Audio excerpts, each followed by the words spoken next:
S ಬಹುನಿರೀಕ್ಷೆಯ ದೈವ cinema February 12ಕ್ಕೆ ಗ್ರ್ಯಾಂಡಾಗಿ release ಆಗ್ತಾ ಇದೆ. ಲೆಕ್ಚರರ್ ಆಗಿದ್ದವರು ಇದೀಗ ಸಿನಿಮಾ ಇಂಡಸ್ಟ್ರಿಗೆ ಬಂದು ಡೈರೆಕ್ಟರ್ ಆಗಿದ್ದಾರೆ. ಜಯರಾಜ್ ಅವರು ಇಲ್ಲಿ ಡೈರೆಕ್ಟರ್ ಪ್ಲೇಸ್ ಅವರು ಹೀರೋ ಆಗಿ ಕೂಡ ನಮ್ಮ ಮುಂದೆ ನಮ್ಮನ್ನ ರಂಜಿಸೋದಕ್ಕೆ ಬರ್ತಾ ಇದ್ದಾರೆ. ನನ್ನ ಜೊತೆ ಹೀರೋ ಕಮ್ ಡೈರೆಕ್ಟರ್ ಜಯರಾಜ್ ಅವರು ಇದ್ದಾರೆ. ದೈವ ಸಿನಿಮಾದ ಅವ್ರನ್ನ ಮಾತನಾಡಿಸ್ತಾ ಹೋಗ್ತೀನಿ. ಸರ್ ನಮಸ್ತೆ, ಹೇಗಿದ್ದೀರಾ? ನಮಸ್ತೆ. ಮೊದಲಿಗೆ ಎಲ್ಲ ನನ್ನ ಕರ್ನಾಟಕ ಜನತೆಗೆ ನಮಸ್ಕಾರ. ಚೆನ್ನಾಗಿದ್ದೀನಿ ಮೇಡಮ್, ನೀವು? ನಾನು ಕೂಡ ಚೆನ್ನಾಗಿದ್ದೀನಿ ಸರ್. ದೈವ ಸಿನಿಮಾದ ಹೀರೋ ಪ್ಲಸ್ ಡೈರೆಕ್ಟರ್ ನೀವು. ಲೆಕ್ಚರರ್ ಆಗಿದ್ದವ್ರು ಈಗ ಡೈರೆಕ್ಟರ್ ಆಗಿದ್ದೀರಾ, ಹೀರೋ ಆಗಿದ್ದೀರಾ. ಯಾಕೆ ಸಿನಿಮಾ ನಂಟು ಅಂತ? ಸಿನಿಮಾ ಏನೋ ಗೊತ್ತಿಲ್ಲ, ಅದು ನನಗೆ ಚಿಕ್ಕ ವಯಸ್ಸಿಂದನೂ ತುಂಬ ಆಸಕ್ತಿ ಕಲೆ ಮೇಲೆ. ನಾನು ಇಂಜಿನಿಯರಿಂಗ್ ಮಾಡಬೇಕಾದ್ರೂ ಆವಾಗ ಈ ಗಾಂಧಿನಗರ್ಗೆಲ್ಲ ಬಂದು ಓಡಾಡೋದು, ಆಮೇಲೆ ಕೆಲವ್ರು ಗೊತ್ತಿರೋರ ಕಡೆಯಿಂದ ಯಾರಾದರೂ ಕಾಂಟ್ಯಾಕ್ಟ್ ಸಿಗುತ್ತಾ ಅಂತ ಟ್ರೈ ಮಾಡ್ತಾ. ಆ್ಯಕ್ಚುಲಿ ಇಂಡಸ್ಟ್ರಿ ಬರೋಕ್ಕೆ ಮುಂಚೆ ನನಗೆ ಒಬ್ಬರು ಪರಿಚಯ ಇಲ್ಲ ಇಂಡಸ್ಟ್ರಿಯವರು. ಅದಾದಮೇಲೆ ಇಂಜಿನಿಯರಿಂಗ್ ಆಯಿತು. ಇಂಜಿನಿಯರಿಂಗ್ ಆದಮೇಲೂ ಟ್ರೈ ಮಾಡಿದೆ, ಆವಾಗಲೂ ಯಾರೂ ಅಷ್ಟು ಕಾಂಟ್ಯಾಕ್ಟ್ ಸಿಗಲಿಲ್ಲ. ಮತ್ತು ಎಮ್.ಟೆಕ್ ಮಾಡಿದೆ.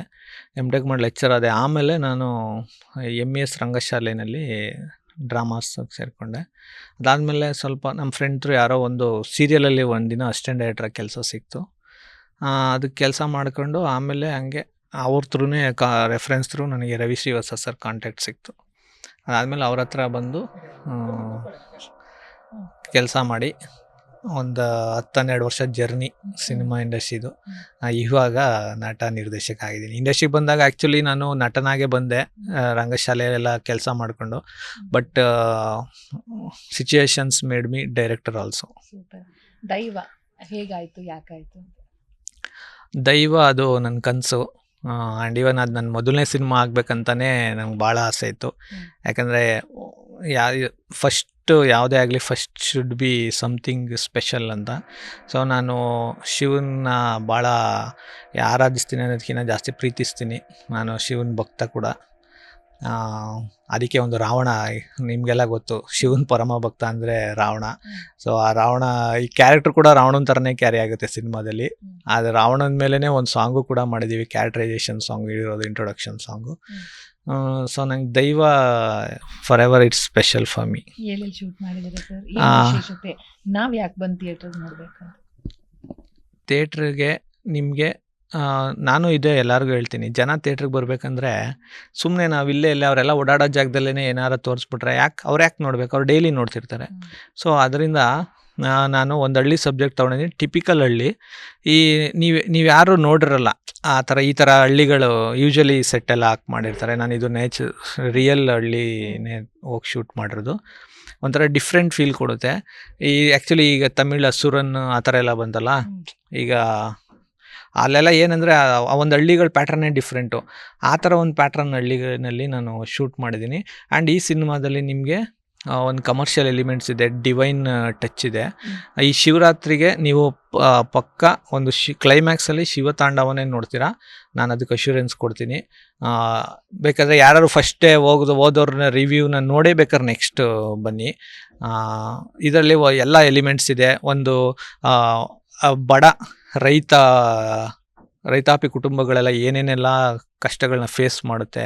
ಆ್ಯಂಡ್ ಇವನ್ ನಾನು ಯಾವಾಗಲೂ ನಾನು ತುಂಬ ಜನ ಡಿಸ್ಕಸ್ ಮಾಡ್ಬೇಕಾದ್ರೆ ಹೇಳ್ತೀನಿ, ನಮ್ಮ ದೇಶದಲ್ಲಿ ರೈತನೇ ಬೆನ್ನೆಲುಬು ಅಂತೀವಿ, ಅವನ ಬೆನ್ಮೂಳೆನೇ ಮುರಿದು ಕೂರಿಸಿದ್ದೀವಿ.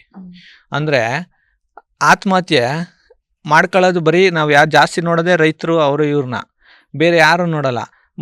ಭಾಷಣಗಳು ನೋಡಿದ್ರೆ ರೈತನೇ ನಮ್ಮ ದೇಶದ ಬೆನ್ನೆಲುಬು, ರೈತನೇ ಅದು ಅಂತೀವಿ. ನೋಡಿದ್ರೆ ಆತ್ಮಹತ್ಯೆ ಮಾಡ್ಕೊಳ್ಳೋದೇ ಅವನಿಗೇನು ಕಷ್ಟಗಳು ಬರ್ತವೆ, ಅವನೇನೆಲ್ಲ ಫೇಸ್ ಮಾಡ್ತಾನೆ ಅನ್ನೋದನ್ನು ನಾನು ಇದರಲ್ಲಿ ನಾನು ನೋಡಿರೋಂಥದ್ದು ಒಂದಷ್ಟನ್ನು ತೋರಿಸಿದ್ದೀನಿ.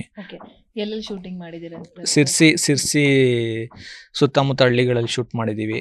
ಅದು ಬಿಟ್ಟರೆ ಈ ಕನಕಪುರ ರೂಟಲ್ಲೂ ಸ್ವಲ್ಪ ಶೂಟ್ ಮಾಡಿದ್ದೀವಿ. ಒಂದು ಪುಟ್ಟಣ್ಣ ಸ್ಟುಡಿಯೋ, ಒಂದಷ್ಟು ಸ್ಟುಡಿಯೋಗಳಲ್ಲೂ ಕೆಲವೊಂದು ಇಂಟೀರಿಯರ್ಸ್ನ ಶೂಟ್ ಮಾಡಿದ್ದೀವಿ. ಆಲ್ಮೋಸ್ಟ್ ಒಂದು 45-50% ಕರ್ನಾಟಕ ಸರೌಂಡಿಂಗಲ್ಲೇ ಮಾಡಿ.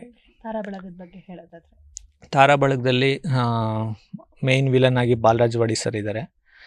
ಅವ್ರ ಮಗನ ಕ್ಯಾರೆಕ್ಟರ್ಗೆ ಅವರು ನೆಗೆಟಿವ್ ಶೇಡಲ್ಲಿ ಅರುಣ್ ಬಚ್ಚನ್ ಇದ್ದಾರೆ.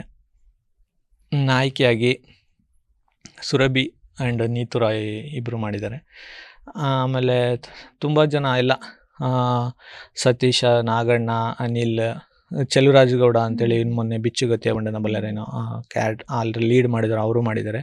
ಓವರಾಲ್ ನಮ್ಮ ಸಿನಿಮಾದಲ್ಲಿ ಆಲ್ಮೋಸ್ಟ್ ಎಲ್ಲ ಥಿಯೇಟರ್ ಆರ್ಟಿಸ್ಟ್ಗಳೇ ಮಾಡಿದ್ದಾರೆ. ನಿಮಗೆ ಯಾರು ಹೊಸಬ್ರು ಅಂತ ಅನ್ಸಲ್ಲ.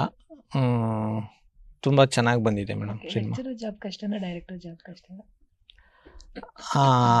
That depends. ನಾವು ಎಲ್ಲರೂ ಹೇಳ್ತೀವಿ, ನಮಗೆ ಇಷ್ಟಪಟ್ಟು ಮಾಡಿದಾಗ ಇಷ್ಟವಾಗಿರೋ ಕೆಲಸ ಯಾವಾಗಲೂ ಕಷ್ಟ ಅನ್ಸಲ್ಲ. ಓಕೆ, ದೈವಕ್ಕೂ ಕಾಂತಾರಕ್ಕೂ ಏನು ವ್ಯತ್ಯಾಸ ಅಂತ? ಕಾಂತಾರ ಬಂದು ಆ ಮಂಗಳೂರು ಕಡೆ ಒಂದು ದೈವಾರಾಧನೆ ಅಂತ ತೋರಿಸಿದ್ದಾರೆ. ನಾನಿಲ್ಲಿ ಆ ಥರ ದೈವಾರಾಧನೆ ಅಂತ ತೋರಿಸಿಲ್ಲ. ದೈವ ಟೈಟಲ್. ದೈವ ಟೈಟ್ಲ್ ಏನಕ್ಕೆ ಅಂದರೆ, ಈ ಪ್ರಪಂಚದಲ್ಲಿ ಯಾವಾಗಲಾದರೂ ಏನಾದ್ರು ಅನ್ಯಾಯ ಅಧರ್ಮಗಳೆಲ್ಲ ಸ್ಟಾರ್ಟ್ ಆದಾಗ, ಈಗ ನಾವು ಇತಿಹಾಸಗಳು ಹಿಂದೆ ಪುರಾಣ ಎಲ್ಲ ನೋಡ್ಕೊಂಬಂದ್ರೆ ಗೊತ್ತಾಗುತ್ತೆ, ಯಾರಾದರೂ ಒಬ್ಬ ಬರ್ತಾನೆ ಆ ಒಂದು ಸಿಚುವೇಶನ್ನ ಚೇಂಜ್ ಮಾಡೋಕ್ಕೆ. ಇಲ್ಲೂ ಅದೇ ಥರ ಬರ್ತಾನೆ ಹೀರೋ, ಸಿಚುವೇಶನ್ ಚೇಂಜ್ ಮಾಡೋಕ್ಕೆ. ಅವನು ಆ ಜನಗಳಿಗೆ ಹೆಂಗೆ ದೇವ್ರಾಗ್ತಾನೆ, ಅದೇ ಸಿನಿಮಾ. ಓಕೆ, ಫೈನಲಿ ಜನರನ್ನ ಖರೀದಿಸೋ ಥಿಯೇಟರ್ಗೆ ಬಂದು ನೋಡಿ. ಈ ಶಿವರಾತ್ರಿಗೆ ಶಿವತಾಂಡವ ತೋರಿಸ್ತೀನಿ. ಖಂಡಿತ ಕ್ಲೈಮ್ಯಾಕ್ಸಲ್ಲಿ ನಿಮ್ಗೆ ಆ ಶಿವತಾಂಡವ ಫೀಲ್ ಆಗುತ್ತೆ. ಥಿಯೇಟ್ರಿಗೆ ಬಂದು ನೋಡಿ, ಬಿಕಾಸ್ ಥಿಯೇಟ್ರಲ್ಲಿ ನೋಡಿದ್ರೇ ಅದು ನಿಮ್ಗೆ ಆ ಫೀಲ್ ಬರೋದು, ಆ ವೈಬ್ಸ್ ಕ್ರಿಯೇಟ್ ಆಗೋದು. ನಾನು ಸುಮ್ಮನೆ ಏನೋ ನನ್ನ ಸಿನಿಮಾ ನೋಡಲಿ ಅಂತ ಹೇಳ್ತಾ ಇಲ್ಲ, ಖಂಡಿತ ನಿಮ್ಗೆ ಇಷ್ಟ ಆಗುತ್ತೆ.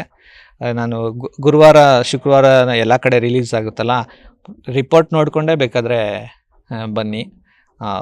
ಬಟ್ ಥಿಯೇಟ್ರಿಗೆ ಬಂದು ಸಿನಿಮಾ ನೋಡಿ. ನಾವು ಸೋಷಿಯಲ್ ಮೀಡ್ಯಾದಲ್ಲಿ ಎಷ್ಟೇ ಹೇಳಿ ಎಷ್ಟೇ ವೈರಲ್ ಮಾಡಿದ್ರು, ನೀವು ಥಿಯೇಟ್ರಿಗೆ ಬಂದರೆ ಅಷ್ಟೇ. ಸೋಷಿಯಲ್ ಮೀಡ್ಯಾದಲ್ಲಿ ನೋಡಿದ್ರೆ ನಮಗೆ ಏನು ಪ್ರಯೋಜನ ಇಲ್ಲ. ಸೋಷಿಯಲ್ ಮೀಡ್ಯಾದಲ್ಲಿ ಜಸ್ಟ್ ನಾವು ನಿಮಗೆ ಸಿನಿಮಾ ಇದೆ ಅಂತ ಹೇಳ್ಬೋದು ಅಷ್ಟೇ. ಸಿನಿಮಾ ಹಿಟ್ಟಾಗೋದು ಎಲ್ಲ ನೀವು ಥಿಯೇಟ್ರಿಗೆ ಬಂದಾಗಲೇ. ಸೊ ಥಿಯೇಟ್ರಿಗೆ ಬಂದು ನೋಡಿ. ಆ್ಯಂಡ್ ನಿಮಗೆ ನೀವು ಕೊಡೋ ಕಾಸಿಗೆ, ನೀವು ಕೊಡೋ ಸಮಯಕ್ಕೆ ಒಂದು ವರ್ತ್ ಅನ್ನೋ ಫೀಲು ಖಂಡಿತ ಆಗುತ್ತೆ. ಥಿಯೇಟ್ರಿಗೆ ಬಂದು ಸಿನಿಮಾ ನೋಡಿ.